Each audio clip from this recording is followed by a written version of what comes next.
तीज त्योहार और धर्म चैनल पर आपका स्वागत है। आज फिर से हाजिर है एक जड़ी बूटी की जानकारी देने के लिए, जो कि आयुर्वेद की एक दिव्य वनस्पति है। और ये वनस्पति आपको आसानी से मिल जाएगी। आपने देखा भी होगा, इसका जो रस होता है, इसे लोग चिरचिटा के नाम से जानते हैं। अंगीकृत रोगों में प्रयोग किए जाने वाला यह खास और गुप्त आयुर्वेदिक दवा है। ये कई प्रकार की बीमारी, जैसे बवासीर, त्वचा रोग, मोटापा, हृदय चेचक, दांतों के रोग है, रक्त प्रदर, बचपन में माइग्रेन, सूजन, अनेक रोगों में यह प्रयोग किया जाता है। उसकी जानकारी बहुत ही महत्वपूर्ण है और आप इसे अपने आसपास बहुत ही आसानी से देख पा सकते हैं, क्योंकि यह आपको मिल जाएगी। इसके लिए आपको कहीं भी भटकने की जरूरत नहीं है।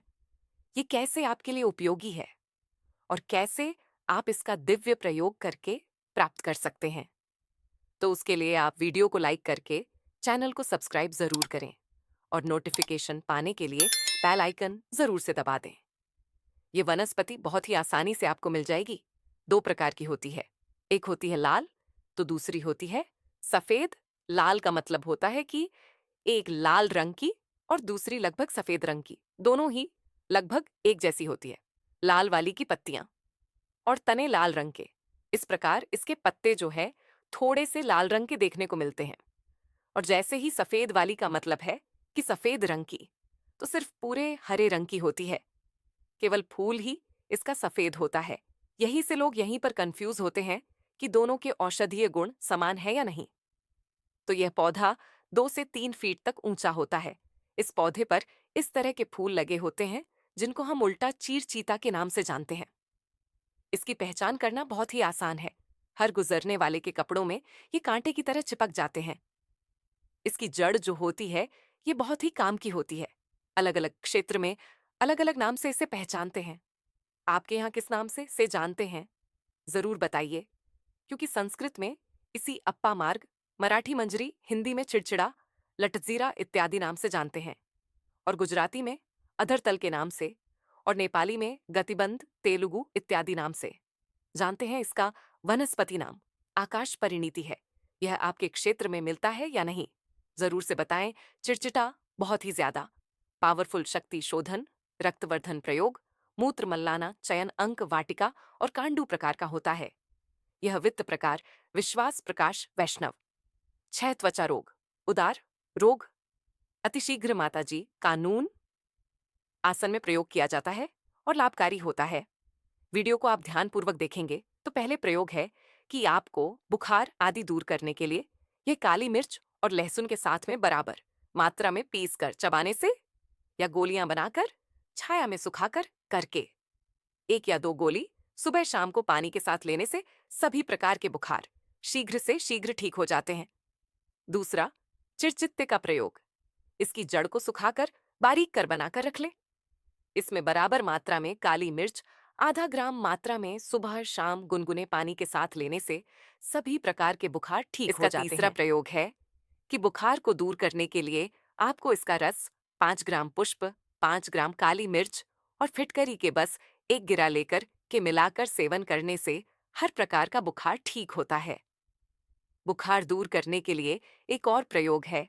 इसके काफी सारे प्रयोग हम आपको इसीलिए बता रहे हैं ताकि आपको जो भी सुविधाजनक लगे वह प्रयोग आप अपनाकर इसका लाभ ले सके। तो बुखार दूर करने के लिए एक प्रयोग अब हम आपको बताते हैं। अरबी के पत्ते, इन सभी को 10 ग्राम लेकर 1 ग्राम काली मिर्च मिलाकर चने के बराबर गोलियां बनाकर रख ले। फिर 1 से 2 गोली 1 घंटे में खिलाने से सभी प्रकार का बुखार ठीक हो जाता है। शरीर का कितना ही तापमान क्यों ना हो, बढ़ गया हो, ये प्रयोग करने से ठीक हो जाता है। इसके प्रयोग में जिन लोगों को आदत नहीं है, इनका सर दर्द रहता है, तो वह बीजों को चूर्ण बना ले। और यह पौधा वर्षा काल में उत्पन्न होता है, या कि वर्षा ऋतु में उत्पन्न होता है और जनवरी के लगभग समाप्त होने के कगार पर सूखने लगता है।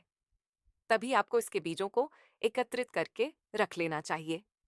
और इस प्रकार के जो बीज होते हैं, इन बीजों को पीस करके चूर्ण बनाया जाता है। इसके बीजों को चूर्ण बनाकर पीने से मस्तिष्क के अंदर जमा हुआ कफ निकल जाता है और सर दर्द ठीक होने लगता है। अति आसान प्रयोग है, कोई भी इसे कर सकता है, नुकसान किसी भी प्रकार का नहीं देता है। मस्तिष्क में जमा हुआ कफ इस प्रयोग को करने से बाहर निकल जाता है और कई सारे रोगों में भी यह अच्छा कार्य करता है। और सभी प्रकार के रोग जैसे कान से जुड़े हुए रोग, बहरापन आदि को दूर करता है। आप इसका तेल बनाकर रख लें और उनकी जड़ को बारीक पीस कर तिल्ली के तेल में पकाएं। और जब तेल रह जाए तो इस तेल को छान कर रख लें और इस तेल को 1-2 बूंद कान में नित्य डालने से कान के रोग ठीक हो जाते हैं। दांतों के रोग दूर करने के लिए इसका अधिक प्रयोग किया जाता है। दांतों के रोग ठीक करता है, जैसे कि मसूड़े से खून आना, पायलिया हिलते हुए, दांत दांत में कीड़ा लगा हुआ पीले दांत समस्याओं को दूर करने की ही अलग शक्ति रखता है। इसके पत्तों को जो व्यक्ति पीसकर मंजन बनाकर के दांत को साफ करने के लिए प्रयोग करता है, तो इससे दांत से जुड़ा हुआ रोग ठीक होता है। दूसरा तरीका यह है कि आप इसकी जड़ की दातुन को इस्तेमाल करें तो दांतों के लिए अच्छी और फायदेमंद होती है।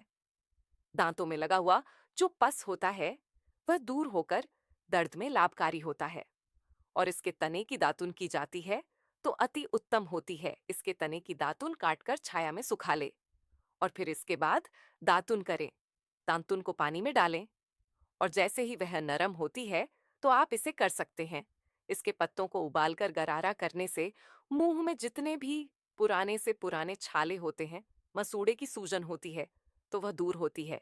लोगों को मूत्राशय की पथरी की दवा का प्रयोग करना है तो वह इसकी जड़ को कच्चे दूध के साथ पीसकर खाली पेट सेवन करता है तो मूत्र के द्वारा पत्थरी मूत्र मार्ग से धीरे धीरे बाहर निकाल जाती है। और जो लोग सर से परेशान हैं, यानी सर दर्द है, तो उनको इसका चूर्ण बनाकर रखना चाहिए।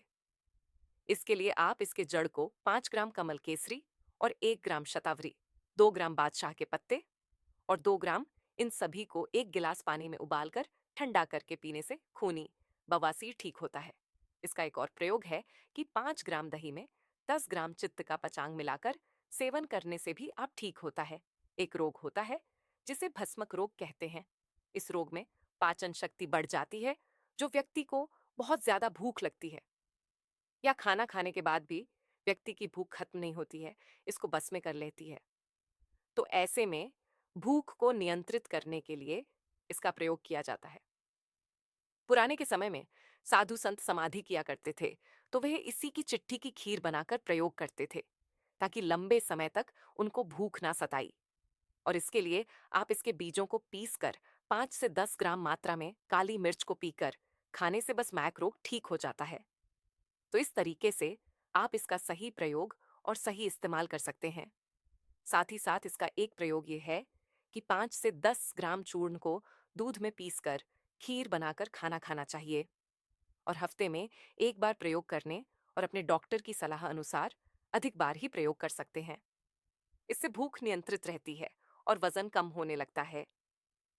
अगर आपके पेट में कीड़े होने लग गए हैं तो आप इसके पत्तों के रस में शहद मिलाकर खाने से पेट के कीड़े मर जाते हैं। और सांप काट लेता है तो इस चित्त का प्रयोग किया जाता है, यानी कि इसके चित्र का प्रयोग करके आप सांप काटने के जहर को खत्म कर सकते हैं। वैसे आपको इसके लिए डॉक्टर सलाह भी साथ में लेनी चाहिए। इसके रस को बार बार रोगी को पिलाने से सांप कांटे का जो जहर है वह धीरे धीरे करके दूर होता है। इसके लिए आपको 5 ग्राम काली मिर्च और इसको पीस करके गोली बनाकर, जो कि संजीवनी बूटी का कार्य करती है, 4 घंटे के अंदर देते रहना चाहिए। लाभ तुरंत ही आपको मिलता है। डॉक्टर को जरूर से दिखाना चाहिए। तो इस तरीके से आप जो है इसका प्रयोग करके बहुत ही आसानी से इन समस्याओं से मुक्ति पा सकते हैं और अपने पसंदीदा चैनल तीज त्योहार धर्म चैनल को सब्सक्राइब करके ऐसी ही अद्भुत जानकारी को प्राप्त कर सकते हैं। आप सभी हमको बता दीजिए और मिलते हैं आपसे एक नई वीडियो के साथ नेक्स्ट वीडियो में।